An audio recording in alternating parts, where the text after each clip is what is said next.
Nous sommes en position de faiblesse. Nous sommes allés à Washington étant à genoux. Attendez, vous allez évoluer votre logique. Ou encore vous allez développer ce que vous dites. Vous avez dit que c'est une humiliation. Et on se voit dans l'obligation de l'accepter. Ouais. Parce que nous sommes en position de faiblesse. Nous sommes allés aux États-Unis à genoux. À genoux. Ouais. Donc, d'après vous, le Rwanda est plus fort. Mais militairement, ils nous ont frappés. Il faut pas se voiler la face ici. Qui occupe Goma? Qui occupe Bukavu? C'est ça. Le M23 est à la route. Parce que pour moi, il n'y a pas de M23, c'est le Rwanda. Le Rwanda est à la porte d'Uvira. Le Rwanda est à Walikale, à la route de Kisangani.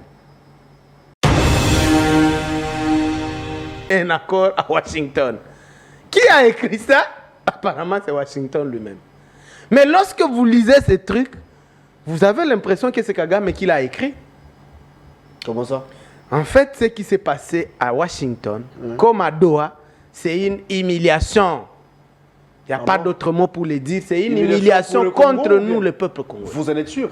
Ouais. Le Rwanda, à part cet accord, vient d'obtenir ce qu'il n'a pas obtenu par la guerre. C'est-à-dire? Nos ressources. Nos ressources minières. Que viennent faire même les parcs nationaux dans une histoire comme ça? Tu as vu, les Rwandais disaient qu'ils nous faisaient la guerre à cause des FDLR. Tu as vu les FDLR dedans? Ils ne sont pas dedans. Maintenant, ça devient nos parcs nationaux. Ça devient l'hydroélectrique, si c'est quoi? Nos rivières, nos lacs. Non, ce qui s'est passé, c'est une humiliation. Comment on peut nous dire que nous, là, nous, le Congo, on va partager nos richesses minières avec le Rwanda? Comment? Au nom de quel principe? Est-ce que nous, on avait interdit au Rwanda d'avoir ces richesses aussi? Ce sont nos richesses à nous, les Congolais, que la nature nous a donné, que Dieu nous a donné. Ressources et les Rwandais, les capitaux. Est-ce que le Rwanda a des capitaux? Le Rwanda a quoi même? Le Rwanda vit de l'aide internationale. De l'aumône. Le Rwanda vit de l'aumône. Non, mais le Rwanda vit de l'aumône. Non, il vit comme un mendiant au bord de la route par la pitié de la communauté internationale. C'est comme ça que le Rwanda vit. Quel capitaux le Rwanda va nous amener? Nous-mêmes, on a plus de capitaux que le Rwanda. Mais je sais que le Rwanda vise le parc national de Virunga. Le parc national de Virunga, cher ami. Parce que le Rwanda a un pléthore de touristes actuellement. Avec ceux qui sont allés écrire partout au monde, visite Rwanda, les visiteurs arrivent, ils n'ont rien à leur montrer. Notre parc de Virunga. Ils vont visiter notre parc. Donc, les slogans là de visite Rwanda, c'était pour exploiter. Voilà. Il n'a rien à leur montrer, ça devient notre parc de Virunga. Donc, les touristes viennent, ici, les visiteurs viennent. Oui, il n'a rien à leur montrer. Il a un petit parc comme ça. Ciblé, Je rappelle ici que le parc national de Virunga est le plus vieux d'Afrique. Ouais. Et en termes de biodiversité, c'est parmi les plus riches au monde. Voilà ce que Kagame vise. Et on a signé ça. Et vous dites que ce n'est pas de l'humiliation, ça? Mais ce que dire même demain, on va signer que le Nord Kivu sera géré par un gouverneur rwandais. Continuons comme ça. Continuons avec la complaisance. Ces gens, on va finir un jour à signer que les Sud Kivu, le Nord Kivu seront gérés par le Rwanda. Avec cette signature, nous venons de légitimer le Rwanda. Le Rwanda ne passe plus comme agresseur dans ça. Tu as vu le mot agresseur dedans? Il n'y en a pas. En fait, je viens de vous dire que le Rwanda a eu tout ce qu'elle voulait dans cet accord. Vous croyez quoi, que le Rwanda va s'arrêter là-bas? Le Rwanda ne va pas s'arrêter là-bas. Il sait déjà que nous sommes faibles. Et qu'il suffit de créer même 25 ou 26 prochainement, on va encore accepter l'inacceptable. On ira d'inacceptable à inacceptable jusqu'à tout nous prendre. Le Rwanda finira par nous prendre de notre pays avec des choses comme ça. Ça, c'est des choses qui, il y a 20 ans, c'était inimaginable que nous, on accepte. Sarkozy avait déjà fait cette proposition ici. C'était en 2011 à notre Assemblée nationale. Qu'est-ce qu'on avait dit? On avait dit que ça, c'est impossible, ça ne se fera jamais. Voilà que nous sommes en train de signer ça aujourd'hui. Nous sommes en train de signer la cogestion de nos ressources avec le Rwanda. La cogestion. Cher ami, que viennent faire les parcs nationaux dans cette histoire? Tu as vu ça? Ça, c'est le Rwanda qui a mis. Que viennent faire notre réseau hydrographique dedans? Ça, c'est le Rwanda. Donc, nous, on a nos rivières, on a notre fleuve, on a nos lacs, et nous devons les co-gérer avec le Rwanda. Et le Rwanda amène quoi? Dans ce partenariat-là, quel minerai le Rwanda a que nous irons chercher là-bas? Donc, dans un partenariat où nous avons tout à donner, le Rwanda n'a rien. C'est une humiliation. Que les gens qui défendent cette bêtise arrêtent, cher ami. Qu'est-ce que le Rwanda amène dans ce partenariat? Personne ne m'a expliqué. On est allé en guerre. Mais lorsqu'on va en guerre, sachez, c'est comme dans un match de foot. On peut ou ne pas gagner. Et il se peut qu'on n'a pas gagné. Parce que Bunagana est tombé, on a essayé Goma tombe, on essaie Bukavu tombe. Le président Félix s'est dit, mais je fais comment?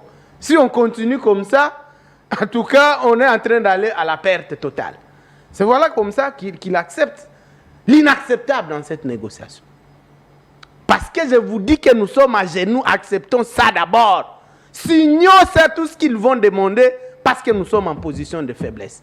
Mais maintenant, mettons-nous au travail pour laver cette humiliation. Nous devons absolument un jour arriver à faire la guerre au Rwanda et l'annexer.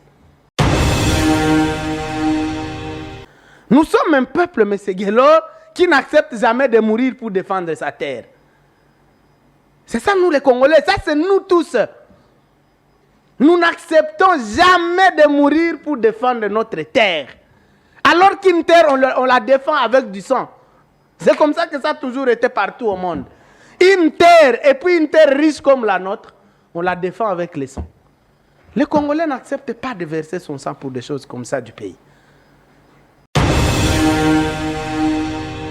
Parce qu'il faut laver cette humiliation. En quoi faisant, oui. Quelles sont vos propositions par rapport à ça? Mettre en il faille place, laver l'humiliation, comme vous avez si bien dit. Oui. On accepte, on signe tout ça, on accepte tout ce qu'ils veulent. Parce que nous n'avons pas d'autre choix maintenant, nous sommes en position de faiblesse. Mais on se met au travail. Comment on le fait? Le président Félix doit mettre en place un gouvernement de guerre.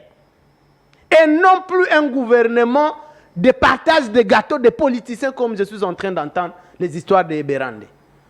Donc Eberande, on veut recycler les mêmes vieilles personnes politiques, les mêmes gens qui nous ont fait échouer tous ces temps, on les remet encore. J'apprends qu'on veut remettre Bemba à la défense. Mais mon Dieu, Bemba était déjà à la défense, il a échoué lamentablement. Est-ce que parce qu'il a porté une bande rouge? Non, parce qu'il a porté maintenant une bande rouge sur la main, c'est ça qui change. Bemba était à la défense. Bunagana est tombé sous Bemba. Rutshuru, Kiwanja, tout ça, c'est sous Bemba. Parce qu'il a porté une banderole rouge sur la main, maintenant ça change tout, on va le recycler. Donc d'après vous, Bemba ne peut pas revenir. Tous ces gens-là. Il y a les noms qui sont cités, hein? On parle même de Willy Bakonga. Vous avez vu que Willy Bakonga a, sur plusieurs plateaux où je passe actuellement, il y a quelqu'un pour défendre Willy Bakonga. Parce qu'on veut les recycler. On parle de les mêmes Willy Bakonga que nous tous on avait vu. Peter Kazadi. Il y a les noms qui sont cités. C'est que nous n'avons rien compris. Si le président Félix remet ce genre de personnes, c'est que nous n'avons rien compris. Je vous ai toujours dit que le président Tshisekedi puise avec des bidons troués. Ah, vous qualifiez Bemba comme... C'est des bidons troués qui n'ont rien à... C'est pour ça que le bidon de Félix ne se remplit jamais. Bon, vous allez au robinet, votre bidon est troué, vous êtes en train de puiser, ça ne se remplira non, les bidons jamais. Là, c'est Jean-Pierre Bemba. Tout ça depuis Kazadi, tout ça de Bakonga. Une vieillerie politique de la honte qu'il faut tout simplement, il faut nous en épargner. Des bidons troués. Parce que comment tu peux nous dire que Peter Kazadi était où? Au ministère de l'Intérieur, non? Oui. Et c'est aujourd'hui qu'il devient meilleur. Non, arrêtons-nous ça. S'il vous plaît, arrêtez de jouer avec la vie des millions. J'ai proposé ici au président Tshisekedi de nommer un premier ministre militaire qui met en place un gouvernement de guerre, qui ne sera là qu'à s'occuper de refonder au fond notre armée. Mais l'armée actuelle qu'on a, d'abord c'est un assemblage des milices, des étrangers, des rebelles, de tout ça, de maïmaï. Je rappelle ici que avec la première agression rwandaise, c'était en 1998, les RCD Goma. Comment ça s'est terminé? Négociation encore une fois humiliante. À San City, nous avons accepté l'inacceptable, les brassages. On a pris tous les Rwandais qui avaient dans les RCD Goma, on a déversé dans notre armée. On a pris tous les Ougandais qui avaient avec Bemba, parce qu'il faut rappeler que Bemba a aussi contribué.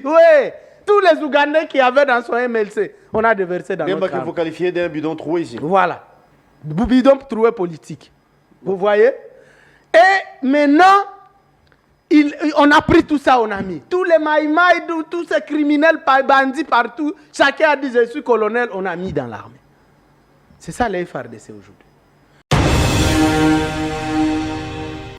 Deuxième agression du Rwanda, CNDP de Laurent Nkunda. En 2009, on a signé les accords du 23 mars, les fameux accords du 23 mars 2009. Qu'est-ce qu'on a fait? Laurent Nkunda, on a inventé un terme mixage. On a pris tous les Rwandais de Laurent Nkunda, on a déversé dans notre armée. C'est ce que vous avez des généraux aujourd'hui, de quoi. Vous voyez? Là où l'erreur a commencé. Deuxième erreur dans cette armée. Avant de partir, Kabila, et ça je sais que c'est Kagame qui était à la manœuvre, Kabila a fait ce qu'il a appelé des réformes au sein de l'armée. Kabila, ils ont tout simplement mis notre armée dans une situation où elle ne gagnera jamais. Pourquoi? Parce qu'on a violé intentionnellement un des principes sacro-saints de l'armée. L'armée a des principes universels et sacro-saints. Tu violes, ça tue tout. L'unicité des commandements. C'est un des principes sacro-saints. Aujourd'hui, tu peux nous dire, M. Guélor, qui commande la guerre contre le M23? Tu ne le sauras pas? Tu ne sauras pas nous dire qui commande cette guerre, à qui nous devons demander des comptes. Oui. Tu ne le sauras pas pourquoi? Parce qu'il y a plusieurs niveaux de commandement. Avec Kabila, ils ont créé ce qu'ils ont appelé zone de défense. Je ne sais pas c'est quoi cette histoire. Zone de défense, région militaire, secteur opérationnel, régiment. Et partout là, il y a des généraux qui ne font que se contredire. Zone de défense. Tous dans des ordres. Contrôle militaire. Régiment. Régiment, ça c'est un plan qui a été bien monté pour mettre notre armée dans une situation où elle ne peut jamais gagner. Parce qu'il n'y a pas un... Dans l'armée, il faut que les chefs soient un. Ils donnent l'ordre jusqu'en bas et tout le monde respecte. Aujourd'hui, il n'y en a pas dans notre armée ici. Mais moi, je vous dis ici, imaginez que Matata dise aujourd'hui qu'il adhère à l'Union sacrée. Ce procès disparaît. C'est un procès tout simplement des gens en train de se régler leurs comptes politiques et qui ne nous concerne pas, nous, le peuple congolais. Parce que je vous ai dit que, quelle que soit l'issue, il n'y a même pas un dollar. À l'entame, vous avez dit que l'argent a été dilapidé. Voilà, et il n'y a pas un seul dollar du peuple congolais qui va rentrer. Même si la cour condamnait Matata, il va aller en prison, il ne fera même pas une année là-bas. On sait comment ça fonctionne. Il ne fera même pas une année. Donc, en fait, ce sont des choses... Moi, j'ai commencé à me dire c'est des choses... Mais le ministère public propose déjà 20 ans de... J'ai dit, mais Kamere lui-même, il était condamné à combien? Et il a fait combien de temps en prison? Kabound a été condamné ici à 7 ans. Est-ce qu'il les a fait? Ah mais Kabound, vous en dernier ressort... Vous n'avez pas suivi Kabouya qui dit que Kabound avait envoyé les émissions pour lui demander pardon au chef de l'État. Je ne sais pas ça, mais moi je sais qu'il était condamné en dernier ressort par la Cour de cassation. Par quelle magie il a quitté? Donc même si Matata, on le condamnait, il ne fera même pas une année. Nous sommes avec vous ici. Donc ce sont des choses qui ne devaient même pas retenir notre attention, nous les peuples congolais. Donc vous affirmez que la justice congolaise est malade. Mais je vous ai dit, Kamere qui parle là, lui il n'a pas été condamné à 20 ans. Comment il est sorti? Il les a fait. Donc on connaît comment ça va se terminer déjà. Ça c'est une pression faite sur Matata pour qu'il entre dans leur histoire du gouvernement d'union nationale. Ah bon? Si seulement Matata accepte, oui je suis dedans, ce procès disparaît. Ah bon? C'est juste une épée de Damoclès qu'on met sur sa tête. On suspend là-bas, on lui dit la cour dit elle va se prononcer quel jour? Le 17 prochain. Ah voilà. Donc Matata a 17 jours accepter. Pour prendre une décision. Non. Et nous, le peuple congolais, on vient faire quoi dans ça? Entre des gens qui se règlent leurs histoires, leurs petits calculs, mais tout ce que je retiens, c'est que plus de 250 millions de dollars du peuple congolais avaient disparu dans cette histoire et ça ne reviendra jamais. À vous qui êtes branchés, vous qui nous suivez en ce moment, et nous saluons en même temps tous les enseignants qui nous suivent en ce moment. Bonne fête à vous, parce que c'est grâce à vous que nous sommes, nous, aujourd'hui, hommes, par rapport à l'intellectuel, l'intelligence, voulais-je dire. Nous sommes intellectuels aujourd'hui grâce à vous parce que vous avez eu le temps de nous transmettre les savoirs et la connaissance. Donc, bonne fête à tous les enseignants qui nous suivent en ce moment. Alors, bienvenue à ce nouveau Express. Comme j'ai dit il y a peu, nous allons vous parler de tout ce qui se passe ici au pays parce que vous le savez, ici, l'idéal, c'est de vous parler nation, c'est de vous parler république. Accord de principe signé entre la RDC et le Rwanda, eh bien, ça continue à faire couler au craie salive. Il y a des déclarations qui surgissent de partout. Déjà, Adolphe Muzito pense que si la RDC va apporter des ressources, eh bien, le Rwanda se voit également dans l'obligation d'apporter les capitaux pour travailler ensemble. Je pense que nous allons émettre un point de vue par rapport à ça, parce qu'il y a des ceux-là qui estiment que Kinshasa venait débrader nos richesses, que le régime a cédé les richesses de la nation auprès du Rwanda, qui depuis longtemps nous menaçait par les armes. Aujourd'hui, facilement, via les accords, via les papiers, le Rwanda peut se retrouver. Nous allons évoquer toutes ces questions dans cette émission. Alors déjà, ici, la prospérité. Titre à Saïn. Immunité parlementaire de Matata Mpogno bafouée. Cour constitutionnelle. Vital Kamere interpelle Dieudonné Kamuleta. Accord de principe signé sous la facilitation de Washington. Félix Tshisekedi, je ramènerai la paix véritable et définitive en RDC. Comprenez que nous allons évoquer cette question. Bien avant, c'était les échanges au niveau des doigts entre la délégation de Kinshasa et celle du M23. On peut dire que la paix sera retrouvée. Mais en ce moment, à Goma, eh bien, les éléments de...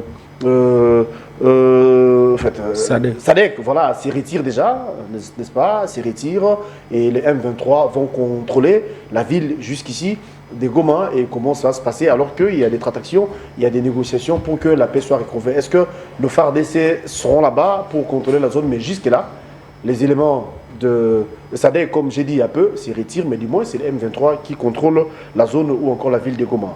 Un invité, le tout premier, est déjà avec nous sur ces plateaux, Luc Malembe, que vous connaissez, reçu en qualité d'analyste politique, parce que l'autre fois, il évoluait aux côtés de Martin Fayoulou. On peut dire que jusqu'ici, il est indépendant, sauf s'il nous dira le contraire.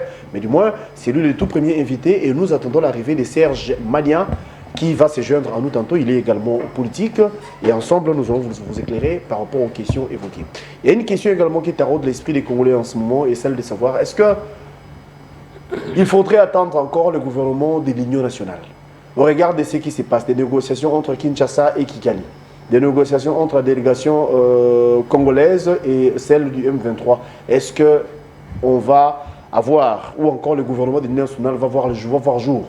Si oui, ce sera pour quelle finalité? Nous allons vous éclairer. Lick, merci d'être là et bon mercredi à vous.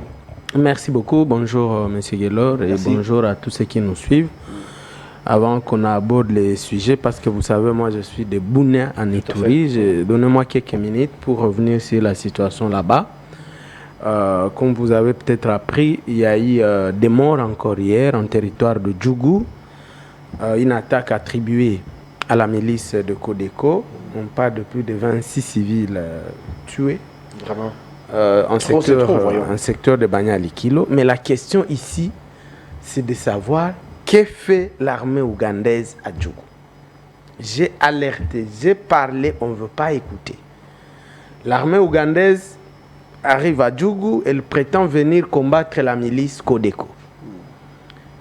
Elle n'a jamais combattu la milice Codeco parce qu'elle connaît là où se trouvent les bastions de Codeco. Elle s'est installée à Fataki, qui n'est pas un bastion de Codeco. Les bastions de Codeco sont connus de tous.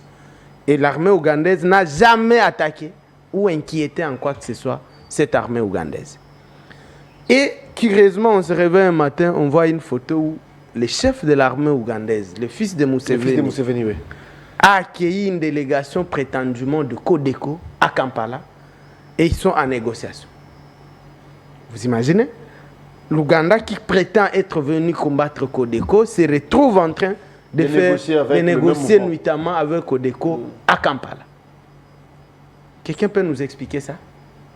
Est-ce que c'est ça ce qu'ils étaient venus faire? Vraiment. Parce que si c'est pour organiser des négociations avec Codeco, ce n'est pas à l'Ouganda de le faire. Ça, c'est à notre gouvernement de le faire. J'ai toujours rappelé que la question de Djougou, c'est une question de cohabitation qui ne peut pas être réglée par des simples frappes militaires, que ça vienne de IPDF ou de qui que ce soit. C'est par un dialogue sincère entre les Hema et les Lendu. Parce que leur conflit date de plusieurs années. Ça n'a pas commencé aujourd'hui. C'est un conflit qui a des racines profondes. Ce conflit a même amené à une guerre interethnique entre 1999 et 2003 qui impliquait l'UPDF, l'Ouganda. Donc, en aucun cas, l'Ouganda peut devenir solution à Djougou. J'ai appelé, j'avais prévenu que laisser l'UPDF rentrer à Djougou, c'est une erreur. Parce que si maintenant elle ne peut pas frapper Codeco, qu'est-ce qu'elle fait? Et à Bounaou, ils sont en train de tourner les pouces. Qu'est-ce qu'ils font? Bon, on nous avait fait croire qu'ils étaient venus pour protéger, pour faire en sorte que les M23 n'arrivent pas en Ituri, ce qui est d'abord faux. Si le M23 n'est pas arrivé en Ituri, ce n'est pas à cause de l'IPDF. C'est à cause du travail du gouverneur Luboya qui est là. Ils ont même tenté de l'acheter avec l'argent, il a refusé. Et aujourd'hui, on est en pourparlers avec le M23 et le Rwanda. Donc plus rien ne justifie la présence de l'armée ougandaise en Ituri. Je suis ici pour demander le départ immédiat de l'IPDF de l'Ituri. Avant qu'il ne puisse... il y a négociation entre l'Ouganda et... non, le Rwanda et nous. Non, l'Ouganda et les Codeco. Oui, vous avez dit que oui, établi. Publié dans tous les médias ougandais. Il y a des négociations. Mais ils n'étaient pas venus pour ça. S'il faut négocier Codeco, ce n'est pas à l'Ouganda de le faire. C'est à notre gouvernement d'organiser des pourparlers de paix entre la communauté Hema et Lendu. Parce que le conflit est à ce niveau-là. C'est les deux communautés qui se haïssent mutuellement. C'est ça le mot. On ne va pas se voiler la face. Elles se combattent par des milices interposées. Codeco, ça c'est une milice proche de Lendu. Zahir, CRP de Thomas Lubanga, tout ça, pro-Hema. Et l'UPDF est pro le camp Hema. Alors, les jours où ils arrivent, Codeco les attaque déjà. On n'a même rien fait, ils n'ont même pas fait inquiéter Codeco. Ils commencent à négocier avec Codeco notamment. Donc, plus rien ne justifie la présence de ces gens. Il faut qu'ils partent, parce que c'est clair qu'ils ne peuvent... Voilà, c'est clair qu'ils ne peuvent pas attaquer Codeco. C'est pas pour ça. Parce que s'ils voulaient attaquer, ils n'allaient pas négocier. Voilà, on les a vus négocier avec Codeco. Et pour nous, il n'y a plus rien qui justifie leur présence. Qu'ils partent tout simplement. J'en profite pour souhaiter le bon retour au gouverneur Luboya, qui était ici à Kinshasa pour des raisons médicales. Il revient demain à Bunia et donc il y a eu beaucoup de choses. L'Ouganda, il a fui l'Ouganda ou quoi. Mais un gouverneur va fuir une armée des envahisseurs comme les Ougandais. Donc il rentre demain chez lui à Bunia. Et j'invite toute la population de l'Ituri à lui réserver un accueil chaleureux. Alors, merci beaucoup. On va prendre les questions d'actualité. Déjà, bon, la question de la justice sera évoquée un peu plus tard avec l'affaire Matata Mponyo. Ouais. Nous allons vous en parler, ou encore on peut déjà mettre un point de vue. La justice propose plutôt, le ministère public propose plutôt 20 ans de travaux forcés contre Matata, 10 ans de non-éligibilité. Déjà... la justice va se prononcer plutôt les 14 prochains. Mais de l'autre côté, c'est Vital Kamerhe qui interpelle la Cour constitutionnelle. Il interpelle précisément Dieudonné et Kamuleta. Quelle lecture faites-vous par rapport à ces dossiers? Pensez-vous qu'il y a l'implication politique ou bien la justice se voit librement dans l'obligation de faire bien son travail? Écoutez, ce qui est sûr, il y a l'argent du peuple congolais qui a disparu dans cette histoire de Boukan Alonso. Ça, c'est clair. On ne va pas par les 4 chemins pour le dire. Des millions du peuple congolais, on parle de plus de 250 millions, ont été engloutis dans cette histoire. Et si ces procès contre Matata visaient à nous ramener notre argent qui a été détourné et qui a disparu là-bas, nous tous on allait soutenir. Si c'était que ça va aboutir à l'argent qui revient, l'argent détourné revient, La simple, même si on arrêtait Matata, même si on le condamnait et que notre argent ne peut pas revenir, ça nous sert à quoi, nous, ici, nous les Congolais? Si ça visait à nous ramener l'argent qui a été détourné et de remettre le peuple congolais dans ses droits, là, on allait soutenir. Mais ici, M. Guélor, il s'agit d'une histoire de règlement politique. Ah bon? Imagine que Matata dise, même maintenant qu'il adhère à l'Union sacrée, ce procès disparaît. Ce procès, on ne sait pas même c'est quel genre de procès. Parce que ça arrive à chaque fois. Le bureau de l'Assemblée nationale, via son président Vital Kamerhe, a saisi la Cour via une correspondance pour dire que Matata bénéficie encore de la protection en termes des immunités. Il n'y a pas encore... Alors, il y a un débat... Viole l'article 107, à en croire Vital Kamerhe. Mais il y a un débat à ce niveau. Parce que d'après la Cour, c'est un procès qui avait déjà commencé. Et les immunités parlementaires de M. Matata avaient déjà été levées dans la précédente législature. Est-ce que, et ça les juristes ne l'ont pas encore clarifié, est-ce que, comme le même Matata, le procès avait été suspendu d'après la Cour pour lui permettre d'être candidat président, ce qui apparemment ne respectait aussi aucune procédure? Est-ce que la loi dit qu'un prévenu, parce qu'il est candidat, il faut suspendre le procès? Je ne sais pas. La Cour s'était basée sur quel droit. Donc, elle est allée elle-même d'illégalité en illégalité. Et maintenant, elle prétend que comme les immunités avaient déjà été levées, elles ne peuvent plus être levées pour la deuxième fois et que ces immunités n'existent pas. Bon. Mais moi, je vous dis ici, imaginez que Matata dise aujourd'hui qu'il adhère à l'Union sacrée. Ce procès disparaît. C'est un procès tout simplement des gens en train de se régler leurs comptes politiques et qui ne nous concerne pas, nous, le peuple congolais. Parce que je vous ai dit que, quelle que soit l'issue, il n'y a même pas $1. À l'entame, vous avez dit que l'argent a été dilapidé. Voilà, et il n'y a pas un seul dollar du peuple congolais qui va rentrer. Même si la Cour condamnait Matata, il va aller en prison, il ne fera même pas une année là-bas. On sait comment ça fonctionne. Il ne fera même pas une année. Donc, en fait, ce sont des choses... Moi, j'ai commencé à me dire c'est des choses... Mais le ministère public propose déjà 20 ans de... J'ai dit, mais Kamerhe lui-même, il était condamné à combien? Et il a fait combien de temps en prison? Kabound a été condamné ici à 7 ans. Est-ce qu'il les a fait? Ah, mais Kabound, vous en dernier ressort... Vous n'avez pas suivi Kabouya qui dit que Kabound avait envoyé les émissions pour lui demander pardon au chef de l'État. Je ne sais pas ça, mais moi je sais qu'il était condamné en dernier ressort par la Cour de cassation. Par quelle magie il a quitté? Donc, même si Matata, on le condamnait, il ne fera même pas une année. Nous sommes avec vous ici. Donc, ce sont des choses qui ne devaient même pas retenir notre attention, nous, les peuples congolais. Donc, vous affirmez que la justice congolaise est malade. Mais je vous ai dit, Kamerhe qui parle là, lui, il n'a pas été condamné à 20 ans. Comment il est sorti? Il les a fait. Donc, on connaît comment ça va se terminer déjà. Ça, c'est une pression faite sur Matata pour qu'il entre dans leur histoire du gouvernement d'union nationale. Ah bon? Si seulement Matata accepte, oui, je suis dedans, ce procès disparaît.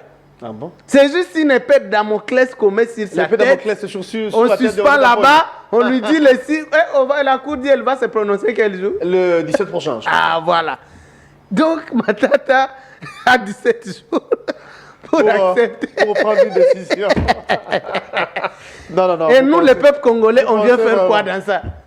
Entre des gens qui se règlent leurs histoires, leurs petits calculs, mais tout ce que je retiens, c'est que plus de 250 millions de dollars du peuple congolais avaient disparu dans cette histoire et ça ne reviendra jamais.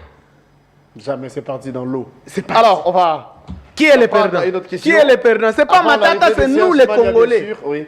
Alors je disais, accord de principe, vous et moi avions suivi, n'est-ce pas? C'était depuis les États-Unis où on a vu la représentante de la RDC et les représentants angolais, plutôt rwandais voulais-je dire, apparemment ça évolue bien. Donc ils pensent que demain ou après, on peut parler paix dans la partie Est. Mais il y a des milliers qui disent que Kinshasa a bradé la richesse du pays. Mais vous et moi avons lu ce que venait de publier Adolphe Muzito, qui pense que si le Congo va apporter des ressources, le Rwanda se voit également dans l'obligation de porter les capitaux. Qu'est-ce que vous en dites? Très bien. D'abord, il faut rappeler ici que cet accord dit de principe est l'œuvre des États-Unis. Vous n'allez pas me dire que vous avez vu un jour nos deux ministres là se réunir pour préparer un quelconque accord. On s'était réveillé un matin, nos deux ministres vont signer un accord à Washington. Qui a écrit ça? Apparemment, c'est Washington lui-même. Mais lorsque vous lisez ces trucs, vous avez l'impression que c'est Kagame qui l'a écrit. Comment ça? En fait, ce qui s'est passé à Washington, comme à Doha, c'est une humiliation. Il n'y a pas d'autre mot pour le dire. C'est une humiliation contre nous, le peuple congolais. Vous en êtes sûr? Ouais. C'est une humiliation, pourquoi? Alors que matin, midi, soir, tous crions, tous voulons la paix ici au Congo. Oui, mais pas à n'importe quel prix. Ah, d'accord. Pas à n'importe quel prix, parce que ce qui est là-dedans, non, c'est... D'après vous, le Rwanda a obtenu... En quoi c'est préjudiciable? Attendez, le Rwanda, par cet accord, vient d'obtenir ce qu'il n'a pas obtenu par la guerre. C'est-à-dire? Nos ressources. Nos ressources minières. Que viennent faire même les parcs nationaux dans une histoire comme ça? Tu as vu, les Rwandais disaient qu'ils nous faisaient la guerre à cause des FDLR. Tu as vu les FDLR dedans? Ils ne sont pas dedans. Maintenant, ça devient nos parcs nationaux. Ça devient l'hydroélectrique, si c'est quoi? Nos rivières, nos lacs. Non, ce qui s'est passé, c'est une humiliation. Et c'est une humiliation que nous devons accepter et nous préparer à laver ça. Ok? En quoi faisons par exemple d'après vous? Avant que je le dise, ce n'est pas la première fois qu'un grand pays comme le nôtre s'est fait humilier. En 1937, le petit Japon a dominé la Chine, la grande Chine. La Chine est 4 fois plus grande que le Congo. Le petit Japon a marché sur Pékin, la capitale de la Chine. C'était une humiliation terrible. Aujourd'hui, la Chine a déjà lavé plus de 1000 fois cette humiliation. En 1940, Hitler marche sur Paris. L'Allemagne marche sur la France. Marche sur la France. Le président prend fuite. Il se réfugie à Londres. C'était une humiliation terrible de l'Allemagne contre la grande France. Aujourd'hui, la France a déjà lavé cette humiliation. Donc, c'est une humiliation que nous devons accepter parce que nous sommes en position de faiblesse. Nous sommes allés à Washington étant à genoux. Attendez. Vous allez évoluer votre logique. Ou encore, vous allez développer ce que vous dites. Vous avez dit que c'est une humiliation. Et on se voit dans l'obligation de l'accepter. Ouais. Parce que nous sommes en position de faiblesse. Nous sommes allés aux États-Unis à genoux. À genoux. Ouais. Donc, d'après vous, les Rwandais est plus fort. Mais militairement, ils nous ont frappés. Il faut pas se voiler la face ici. Qui occupe Goma? Qui occupe Bukavu? C'est ça. Le M23 est à la route. Parce que pour moi, il n'y a pas de M23, c'est le Rwanda. Le Rwanda est à la porte d'Ouvira. Le Rwanda est à Walikale, à la route de Kisangani. Mais il ne faut pas mettre tout sur le dos du président Félix. Parce que je veux rappeler à tout le monde qui nous suit que lorsque cette agression commence, je crois que c'était en 2021, tous les peuples congolais, on a demandé qu'on puisse faire la guerre au Rwanda. S'ils vont nous exterminer, ils n'ont qu'à nous exterminer, mais faisons la guerre. C'est ça qu'on avait dit, non? Je me souviens de ce qu'avait dit Adolphe Mouzito. Et apparemment, voilà, Mouzito est allé plus loin qu'on doit annexer les petits Rwandais et en faire notre 27e province. C'était une belle proposition pour faire la guerre contre le Rwanda. Voilà. Maintenant, quand on va dans... Et je crois que le président Félix a suivi ce que tout le monde en voulait. On est allé en guerre. Mais lorsqu'on va en guerre, sachez, c'est comme dans un match de foot. On peut ou ne pas gagner. Et il se peut qu'on n'a pas gagné. Parce que Bunagana est tombé, on a essayé Goma tombe, on essaie Bukavu tombe. Le président Félix s'est dit, mais je fais comment? Si on continue comme ça, en tout cas, on est en train d'aller à la perte totale. C'est voilà comme ça qu'il accepte l'inacceptable dans cette négociation. Parce que je vous dis que nous sommes à genoux, acceptons ça d'abord. Signons ça, tout ce qu'ils vont demander, parce que nous sommes en position de faiblesse. Mais maintenant, mettons-nous au travail pour laver cette humiliation. Nous devons absolument un jour arriver à faire la guerre au Rwanda et l'annexer. Vous voyez? Voilà pourquoi moi je suis venu faire des propositions au président Félix. Le problème ici, ce n'est pas de rester à parler. Quelles sont vos propositions? Mais bien avant que vous passiez à l'acte en termes de proposer ce que vous avez, Rwanda, jusqu'ici, sanctionné par plusieurs grandes puissances. Aujourd'hui, il y a un accord de principe, n'est-ce pas, entre nous, Kinshasa et Kigali. Pensez-vous que les sanctions seront maintenues vis-à-vis du Rwanda? Non, ça tombe caduc. Ça tombe caduc parce qu'avec cette signature, nous venons de légitimer le Rwanda. Le Rwanda ne passe plus comme agresseur dans ça. Tu as vu le mot agresseur dedans? Il n'y en a pas. En fait, je viens de vous dire que le Rwanda a eu tout ce qu'elle voulait dans cet accord.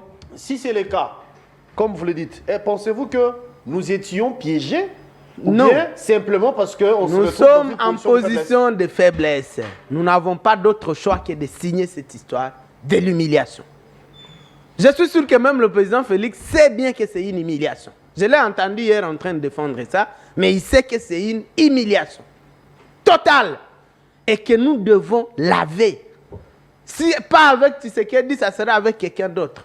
Je vous ai parlé de la Chine. En 1937, ce n'est pas Mao Zedong qui était là. La Chine, Japon, vous avez de la France, Allemagne. Nous ne sommes pas les premiers grands pays, riches pays, à se faire humilier à ce niveau par un petit pays comme le Rwanda. Nous ne sommes pas, donc ce n'est pas une fatalité, mais c'est une humiliation que nous devons d'abord accepter. Moi, je refuse qu'on commence à défendre cette bêtise. C'est une bêtise parce que comment on peut nous dire que nous, là, nous, le Congo, on va partager nos richesses minières avec le Rwanda? Comment? Au nom de quel principe? Est-ce que nous, on avait interdit au Rwanda d'avoir ces richesses aussi? Ce sont nos richesses à nous, les Congolais, que la nature nous a donné, que Dieu nous a donné. Ressources et les Rwandais, les capitaux. Est-ce que le Rwanda a des capitaux? Le Rwanda a quoi même? Le Rwanda vit de l'aide internationale. De l'aumône. Le Rwanda vit de l'aumône. Non, mais le Rwanda vit de l'aumône internationale. Non, il vit comme un mendiant au bord de la route par la pitié de la communauté internationale. C'est comme ça que le Rwanda vit. Quel capitaux le Rwanda va nous amener? Nous-mêmes, on a plus de capitaux que le Rwanda. Il a un budget de combien? Nous avons un budget de combien? Comment on peut nous parler de ça? Le Rwanda a quels capitaux? Qui sont venus d'où? Celui qui a des capitaux ne peut pas venir vivre de la guerre en tuant des femmes et des enfants dans l'Est comme le Rwanda le fait tous les jours. Non. Arrêtons de défendre cette bêtise. Ce qui s'est passé à Washington comme à Doha, c'est une humiliation. Alors, vous appelez ça humiliation, mais du moins, vous avez des propositions. Voilà. Qu'est-ce que vous proposez? Parce qu'il faut laver cette humiliation. En quoi faisant, oui. Quelles sont vos propositions par rapport à ça? Mettre en place. Laver l'humiliation, comme vous avez si bien dit. Oui. On accepte, on signe tout ça, on accepte tout ce qu'ils veulent. Parce que nous n'avons pas d'autre choix maintenant, nous sommes en position de faiblesse. Mais on se met au travail. Comment on le fait? Le président Félix doit mettre en place un gouvernement de guerre. Et non plus un gouvernement de partage de gâteaux des politiciens comme je suis en train d'entendre les histoires de Eberande. Donc Eberande, on veut recycler les mêmes vieilles personnes politiques, les mêmes gens qui nous ont fait échouer tous ces temps, on les remet encore. J'apprends qu'on veut remettre Bemba à la défense. Mais mon Dieu, Bemba était déjà à la défense, il a échoué lamentablement. Est-ce que parce qu'il a porté une bande rouge? Non, parce qu'il a porté maintenant une bande rouge sur la main, c'est ça qui change? Bemba était à la défense. Bunagana est tombé sous Bemba. Rutshuru, Kiwanja, tout ça, c'est sous Bemba. Parce qu'il a porté une banderole rouge sur la main, maintenant ça change tout, on va le recycler. Donc d'après vous, Bemba ne peut pas revenir? Tous ces gens-là. Il y a les noms qui sont cités, hein? On parle même de Willy Bakonga. Vous avez vu que Willy Bakonga a, sur plusieurs plateaux où je passe actuellement, il y a quelqu'un pour défendre Willy Bakonga. Parce qu'on veut les recycler. On parle de le même Willy Bakonga que nous tous on avait vu. Peter Kazadi. Il y a les noms qui sont cités. C'est que nous n'avons rien compris. Si le président Félix remet ce genre de personnes, c'est que nous n'avons rien compris. Je vous ai toujours dit que le président Tshisekedi puise avec des bidons troués. Ah, vous qualifiez Bemba comme... C'est des bidons troués qui n'ont rien à... C'est pour ça que les bidons de Félix ne se remplissent jamais. Donc, vous allez au robinet, votre bidon est troué, vous êtes en train de puiser, ça ne se remplira les bidons jamais. Là, c'est Jean-Pierre Bemba. Tout ça depuis Kazadi, tout ça de Bakonga. Une vieillerie politique de la honte qu'il faut tout simplement, il faut nous en épargner. Des bidons troués. Parce que comment tu peux nous dire que Peter Kazadi était où? Au ministère de l'Intérieur, non? Oui. Et c'est aujourd'hui qu'il devient meilleur. Non, arrêtons-nous ça. S'il vous plaît, arrêtez de jouer avec la vie des millions. J'ai proposé ici au président Tshisekedi de nommer un premier ministre militaire qui met en place un gouvernement de guerre, qui ne sera là qu'à s'occuper de refonder au fond notre armée. Mais ce que vous oubliez, c'est vrai, vous allez évoluer, mais ce que vous oubliez du fait qu'il y a de tractations, il y a des négociations, n'est-ce pas, dans le gouvernement futur, il y aurait également la présence de membres de AFCM 23. Et si c'est le cas, est-ce qu'en termes de concessions, est-ce qu'il n'y aura pas des quotas? Par exemple, M23 prend autant de ministères et Kinshasa va prendre autant de ministères. Quand vous dites que le président puisse nommer un premier ministre militaire, est-ce que tout va dépendre de lui ou bien ça dépendra également plutôt des accords qui seront signés? Non, il n'y a que le président qui nomme le premier ministre. Oui. Même si on devait avoir des M23 dedans, le premier ministre ne sera nommé que par le président de la République. D'accord. Les autres m'ont dit, mais la Constitution ne prévoit pas qu'on nomme un militaire. Non, mais on peut le retraiter. C'est simple, on prend un général, on le retraite, et puis on le nomme Premier ministre. Mobutu l'a fait avec les Likoulia. C'est la même Constitution. On retraite un général, on le nomme ministre avec une mission de refonder à fond notre armée. Parce que nous, en tout cas, l'armée comme elle est là, l'armée congolaise comme elle est là. Qui est déjà retraité par exemple, on peut le nommer Premier ministre, parce qu'il ne l'est plus. Voilà, c'est tout. Il est là, il est civil. On peut le nommer Premier ministre, ce n'est pas interdit. Ce sont vos propositions. Voilà, ce sont des propositions. Oui, oui. Mais si on doit renommer des gens comme des Idit Souminois, des... L'autre qui était avant, c'était qui? Des Samaloukonde et tout ça, sans résultat, sans rien, alors que nous sommes en face d'une humiliation comme ça. Vous croyez quoi, que le Rwanda va s'arrêter là-bas? Le Rwanda ne va pas s'arrêter là-bas. Il sait déjà que nous sommes faibles. Et qu'il suffit de créer même 25 ou 26 prochainement, on va encore accepter l'inacceptable. On ira d'inacceptable à inacceptable jusqu'à tout nous prendre. Le Rwanda finira par nous prendre de notre pays avec des choses comme ça. Ça, c'est des choses qui, il y a 20 ans, c'était inimaginable que nous, on accepte. Sarkozy avait déjà fait cette proposition ici. C'était en 2011 à notre Assemblée nationale. Qu'est-ce qu'on avait dit? On avait dit que ça, c'est impossible, ça ne se fera jamais. Voilà que nous sommes en train de signer ça aujourd'hui. Nous sommes en train de signer la cogestion de nos ressources avec le Rwanda. La cogestion. Cher ami, que viennent faire les parcs nationaux dans cette histoire? Tu as vu ça? Ça, c'est le Rwanda qui a mis. Que viennent faire notre réseau hydrographique dedans? Ça, c'est le Rwanda. Donc, nous, on a nos rivières, on a notre fleuve, on a nos lacs et nous devons les co-gérer avec le Rwanda. Et le Rwanda amène quoi? Dans ce partenariat-là, quel minerai le Rwanda a que nous irons chercher là-bas? Donc, dans un partenariat où nous avons tout à donner, le Rwanda n'a rien. C'est une humiliation. Que les gens qui défendent cette bêtise arrêtent, cher ami. Qu'est-ce que le Rwanda amène dans ce partenariat? Personne ne m'a expliqué. Personne ne m'a expliqué. On nous parle de parcs nationaux. Mais je sais que le Rwanda vise le parc national de Virunga. Le parc national de Virunga, cher ami. Parce que le Rwanda a un pléthore de touristes actuellement. Avec ceux qui sont allés écrire partout au monde, visite Rwanda, les visiteurs arrivent, ils n'ont rien à leur montrer. Notre parc de Virunga. Ils vont visiter notre parc. Donc, les slogans là de visite Rwanda, c'était pour exploiter. Voilà. Il n'a rien à leur montrer, ça devient notre parc de Virunga. Donc, les touristes viennent, ici, les visiteurs viennent. Oui, il n'a rien à leur montrer. Il a un petit parc comme ça. Je rappelle ici que le parc national de Virunga est le plus vieux d'Afrique. Ouais. Et en termes de biodiversité, c'est parmi les plus riches au monde. Voilà ce que Kagame vise. Et on a signé ça. Et vous dites que ce n'est pas de l'humiliation, ça? Mais ce que dire même demain, on va signer que le Nord Kivu sera géré par un gouverneur rwandais. Continuons comme ça. Continuons avec la complaisance. Ces gens, on va finir un jour à signer que les Sud Kivu, le Nord Kivu seront gérés par le Rwanda. On est en train d'y aller avec ce genre de choses. Alors, dans de propositions, oui. Vous avez parlé un premier ministre militaire oui. Avec une mission. Personne ne nous a... Voilà, je parle de notre armée, l'armée actuelle qu'on a.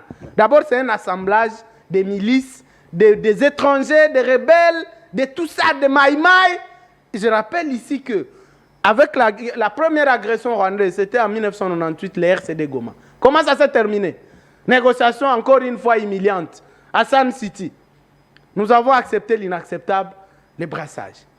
On a pris tous les Rwandais qu'il y avait dans les RCD Goma, on a déversé dans notre armée. On a pris tous les Ougandais qu'il y avait avec Bemba, parce qu'il faut rappeler que Bemba a aussi contribué. Tous les Ougandais qu'il y avait dans son MLC, on a déversé dans notre armée. Bemba que vous qualifiez d'un bidon troué ici. Voilà. Bidon troué politique. Vous voyez? Et maintenant, on a pris tout ça, on a mis. Tous les maïmaïs, tous ces criminels, bandits partout, chacun a dit je suis colonel, on a mis dans l'armée. C'est ça les FRDC aujourd'hui. Deuxième agression du Rwanda, CNDP de Laurent Nkunda. En 2009, on a signé les accords du 23 mars, les fameux accords du 23 mars 2009. Qu'est-ce qu'on a fait? Laurent Nkunda, on a inventé un terme mixage. On a pris tous les Rwandais de Laurent Nkunda, on a déversé dans notre âme. C'est ce que vous avez des généraux aujourd'hui, de quoi. Vous voyez? Là où l'erreur a commencé. Et maintenant, là encore, nous sommes en train d'y aller. On va encore prendre de tous ces Rwandais qui sont avec Nanga, on va déverser dans notre armée. Chers amis, avec une telle armée que les jours on peut gagner. Deuxième erreur dans cette armée. Avant de partir, Kabila, et ça je sais que c'est Kagame qui était à la manœuvre, Kabila a fait ce qu'il a appelé des réformes au sein de l'armée.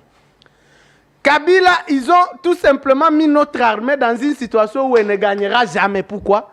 Parce qu'on a violé intentionnellement un des principes sacro-saints de l'armée. L'armée a des principes universels et sacro-saints. Tu violes, ça tue tout. L'unicité des commandements. C'est un des principes sacro-saints. Aujourd'hui, tu peux nous dire, M. Guélor, qui commande la guerre contre le M23? Tu ne le sauras pas? Tu ne sauras pas nous dire qui commande cette guerre, à qui nous devons demander des comptes. Oui. Tu ne le sauras pas. Pourquoi? Parce qu'il y a plusieurs niveaux de commandement. Avec Kabila, ils ont créé ce qu'ils ont appelé zone de défense. Je ne sais pas c'est quoi cette histoire.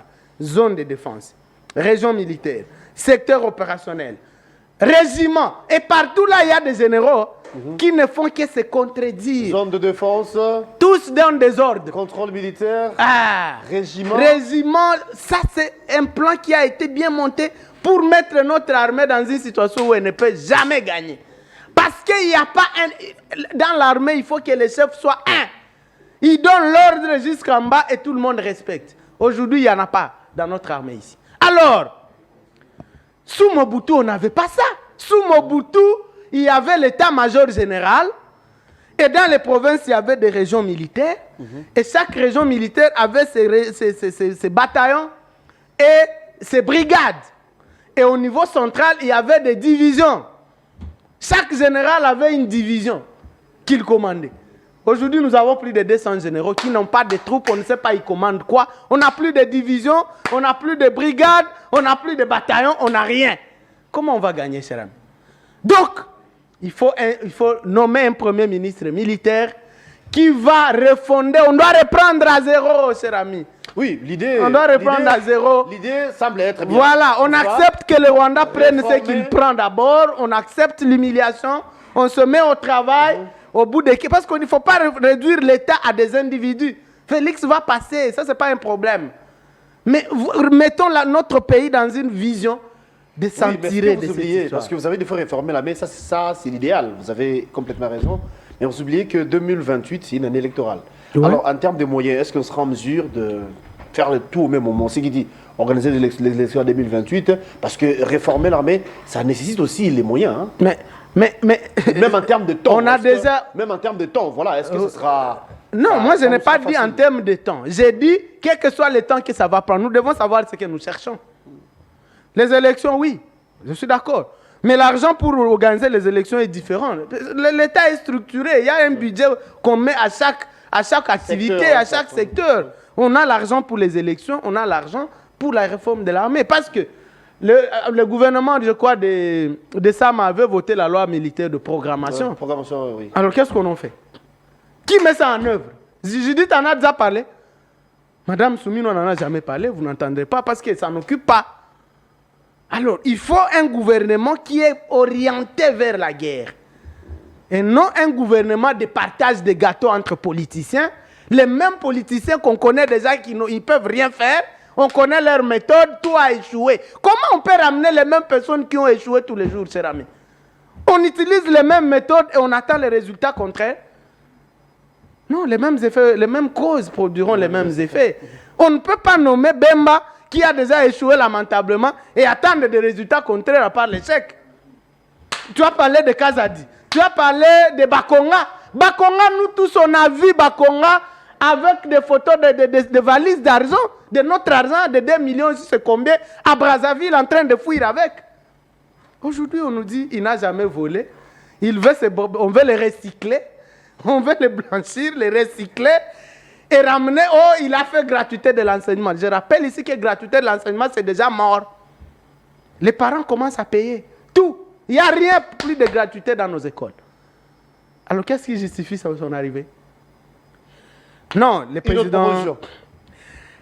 Le problème, c'est que toutes les propositions qu'on va faire, qui va vous écouter? Je vous ai dit, un gouvernement de guerre, nous écarter toute cette vieillerie de la classe politique qui a échoué lamentablement. On ne peut pas compter sur les mêmes gens qui ont échoué. Rajeunir un peu, trouver d'autres gens qui ont de nouvelles idées, de nouvelles énergies. On ne veut pas écouter. Donc, parce un gouvernement de guerriers, oui, pour réformer l'armée, oui, une nouvelle, pour laver cette humiliation, dans les jours à venir. Parce que si nous y allons comme ça, au bout de quelques temps, le Rwanda va créer encore une autre rébellion. Et il sait déjà qu'on va finir par négocier. Et là, il va dire non, il faut signer que je vais gérer Goma et Bukavu. On sera obligé d'accepter. Est-ce qu'on peut gérer un pays comme ça? Nous donnons l'impression d'être un peuple faible qui ne mérite pas un grand pays comme ça. Lumumba avait dit, en son temps, oui, le Congo est grand et exige de nous de la grandeur.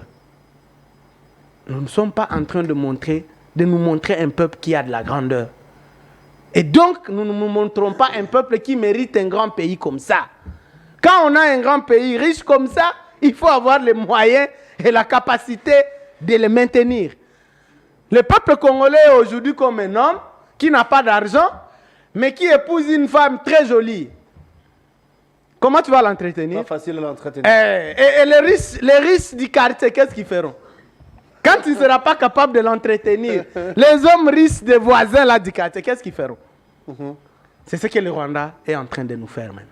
Donc nous, le peuple congolais, on se montre comme un peuple qui n'a pas la capacité ni les ressources intellectuelles de maintenir un grand pays. Et donc, nous risquons de le perdre. Tout simplement. Parce que, et là, je veux parler aussi de nous, peuple congolais. Oui. Parce qu'on ne doit pas seulement... Je vous ai rappelé que c'est nous tous qui avions demandé la guerre contre le Rwanda. Mais il ne sait pas que nous n'avons pas gagné. Aujourd'hui, ça devait Félix. Il a changé de discours. Mais nous qu'est-ce que nous, on avait dit? Nous, les Congolais. Qu'est-ce qu'on avait dit? On avait dit, tout ça, la bitumba. Mais c'est ça qu'on a fait, mais on n'a pas réussi. On fait comment? Mais sinon, c'est la question que je voulais poser très sincèrement. Alors maintenant, nous qui sommes peuple, comment on va se comporter d'après vous vis-à-vis de cette humiliation? Apparemment, nous les peuples... Au-delà de ce que vous avez dit, ce qui dit réformer l'armée, mais quelle attitude devrions-nous avoir, nous comme peuple, pour que demain... Nous devons accepter, nous tous, cette humiliation, parce que c'est de notre responsabilité collective comme peuple congolais. Nous sommes un peuple, M. Guélor, qui n'accepte jamais de mourir pour défendre sa terre.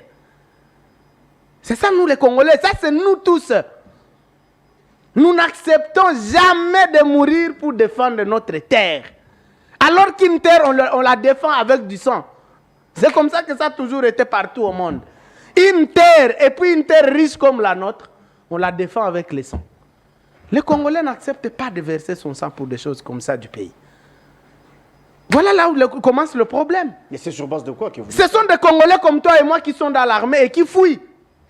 Quand seulement ils entendent, ils fouillent. C'est des Congolais comme toi et moi. Mais ici, vous avez dit que tout ça est dû du fait qu'il y a eu brassage. Il y a eu brassage, il y a eu tout ça, mais il n'y a pas que ça. Non, il y a un problème dans cette armée et c'est pour ça que je parle de la réformer totalement. Peut-être même écarter cette FRDC et créer une autre et repartir à zéro. Mais aussi, je dis, ceux qui vont entrer dans cette nouvelle armée, c'est nous les Congolais. Et si nous y allons avec la même mentalité, on aura les mêmes résultats. C'est-à-dire, nous sommes des gens, des citoyens qui n'ont pas de valeur.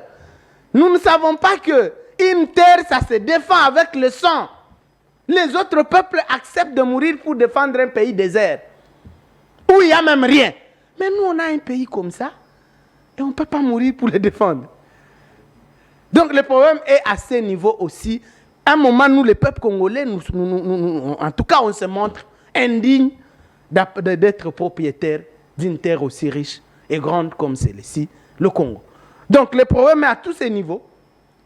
Il faut aussi une grande campagne pour sensibiliser le Congolais à comprendre que la terre, on la défend avec le sang. Civisme, il faut voilà. Est-ce que tu sais que ce cours, apparemment, ce cours n'existe plus dans nos écoles? Nous, quand on était, vous et moi, à l'école primaire, il y avait ce cours. C'est comme si on l'a remplacé avec des cours de bêtises, aux éducation à la vie, si c'est quoi. On n'apprend plus. On n'arrive pas à inculquer les valeurs. Donc nos enfants grandissent en train de croire, ils croient à rien, tu vois, et ça pose problème. Ils ne connaissent pas le Congo, ils s'en foutent du Congo, et ils ne peuvent pas mourir pour ça. Donc voilà un peu la grande problématique ici. Elle est à plusieurs niveaux. On doit arrêter de mettre tout sur les individus. Félix a peut-être ses erreurs dedans, mais c'est une responsabilité collective de nous, peuple congolais. Nous tous, à chaque niveau, on a failli. Et cette humiliation, nous devons l'accepter et nous préparer à la venger. Alors, c'est par ici qu'on va se quitter. On a parlé de l'accord de principe entre Kinshasa et Kigali. Monsieur Luc Malembe pense que c'est une humiliation, ou on se voit dans l'obligation d'accepter, mais du moins pour réparer ou soigner ces dernières dans cette humiliation dans les années à venir, tout en préparant ou encore en réformant notre armée. Et la responsabilité est partagée, comme vous avez dit, non pas seulement au gouvernement actuel, encore moins à ces régimes, mais plutôt à tous les Congolais.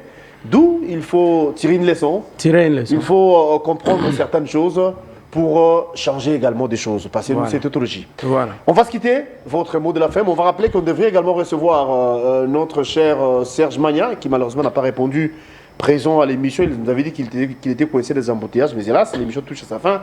Du fait que c'est une émission en direct, on ne peut pas non plus patienter jusqu'à ce qu'il sera là, peut-être partie remise. En guise de conclusion, qu'est-ce que vous en dites? Et c'est par là qu'on va se quitter. Donc, en guise de conclusion, j'ai fait des propositions. Mais on sait qu'on a en face des dirigeants qui n'écoutent jamais. Et moi, je vous ai rappelé que le danger ici, c'est qu'on risque d'aller de concession en concession jusqu'à un jour, on va concéder notre pays. Parce que Kagame est dans cette vision. Tout ce qui l'intéresse, c'est les minerais, oui, mais c'est la terre aussi. Il ne l'a pas caché. Kagame a dit qu'à Berlin, on a pris les terres du Rwanda, on les a mis au Congo. Comment le Congo peut être très grand comme ça et lui être trop petit? Donc, Kagame, il est clair, il finira par nous prendre notre terre. Et là, il est en train de gagner. Ce qui était inacceptable il y a 10 ans, nous sommes en train de l'accepter aujourd'hui. Qu'est-ce qui prouve que demain, nous n'allons pas accepter qu'il va gérer Goma et Bukavu? Et après, ça sera Lubumbashi et c'est tout notre pays qui partira. Donc, si les gens continuent à Kinshasa dans cette aventure ici, où on fait de la politique, juste une partie de théâtre, on ne prend pas au sérieux les grands enjeux du pays, on ne les comprend peut-être aussi pas, je vous dis, parce que c'est d'abord déjà dangereux que nous ayons signé à Washington une histoire dont nous ne savons même pas ça a été écrit tout. Vous avez vu que notre ministre n'a même pas serré la main au ministre rwandais. Tout à fait. Parce que tout ça est imposé. C'est imposé, donc on nous sommes là avec un couteau, l'épée de Damoclès suspendu sur notre tête. Si nous refusons qu'Isangani tombe demain, et c'est comme ça que nous sommes en train d'accepter l'inacceptable. On nous dit de la paix, oui, mais pas à n'importe quel prix, parce que c'est quel genre de paix, regardez. Comment d'abord ça va s'opérer concrètement? Comment on va faire pour laisser Kagame gérer le parc de Virunga? C'est pour ça que tu avais entendu Kagame, lorsqu'ils étaient en lune de miel avec Tshisekedi, en 2019-20, il a dit qu'il va construire 300 maisons à Goma. Vous vous rappelez de cette histoire? Oui. C'était des maisons de transit de ces touristes pour les amener au parc de Virunga. Donc là, nous devons maintenant accepter. Bon, comment on va accepter que Kagame prenne nos rivières? Il y a la rivière Ruzizi. Je rappelle ici qu'il y a déjà une centrale construite dans Ruzizi 2. Ruzizi 1, c'est pour nous, mais c'est presque mort et enterré. Ruzizi 2 avait été construit avec les fonds de la CPGL, donc Rwanda, Congo et Burundi. Mais maintenant, quand on accepte des choses comme ça, c'est que le Rwanda va construire une centrale sur la Ruzizi et il vend le courant, je ne sais pas où il voudra, et nous, on n'aura que les yeux pour regarder. Alors, lorsque le président Mouzito dit le Rwanda va apporter des capitaux, quels capitaux? Le Rwanda a quels capitaux lui-même? Vous connaissez les affamés qu'il y a au Rwanda? Il faut se méfier de la peinture sur la route et les fleurs là-bas, cher ami. Les Rwandais souffrent. Les pauvres, on les cache, on les isole, on ne peut pas les voir. C'est ça la vérité. Donc, Kagame veut faire croire au monde qu'il a construit un pays où il n'y a pas... Non, les pauvres sont là comme tu n'as pas l'idée. Ils sont relégués très loin dans les villages, ils ne peuvent pas quitter là-bas. C'est comme dans des camps de concentration là-bas. Parce qu'il ne faut pas arriver dans la capitale et que le monde voit les pauvres. C'est ce que le Kagame fait. Au moins, nous, on s'assume. On sait qu'il y a des pauvres à Kinshasa. On ne les cache pas, ils sont là. Quand un diplomate quitte l'aéroport, il passe par la Tchangou, il voit, on a des pauvres, ce n'est pas un problème. On s'assume. Kagame va mettre des fleurs sur la route et de la peinture. Tous les pauvres, on cache là-bas dans les villages.